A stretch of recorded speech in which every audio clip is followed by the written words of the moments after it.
Nagpabutyag naman si Senator Judge Alan Peter Cayetano sa iya mga pananawan angot sa ginaaligara hindi patas nga pagpatuman sang time limits sa nagapadayon nga impeachment trial batok kay Vice President Sara Duterte.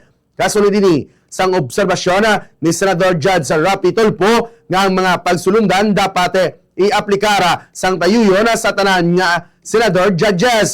Ginpayag ni Cayetano nga ginasuportahan niya ini ang nga panawagan apangan nagalaumana siya nga matagana sang gamay nga tiona oras sa pagpangusisa. Suno kay Cayetano apisan nga wala sa nga majority o na minority block sa impeachment court, lain ang sitwasyon nga ginapangatubang sang iya grupo.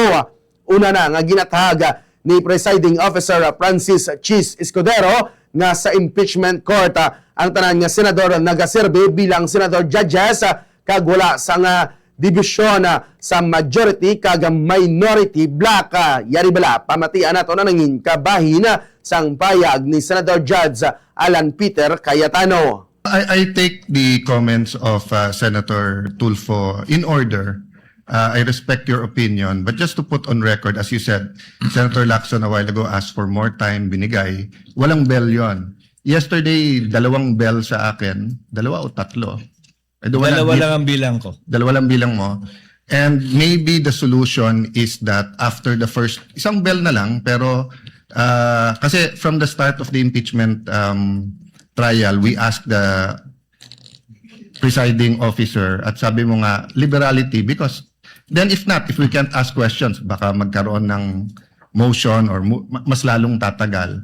Maybe you've been doing it naman, but yun nga, yung just ask to wrap up. But konting, we all want to get back to work. There's so much that we want to do. At least, wala ngang majority-minority, but at least wala ngang threat ng kaso sa majority.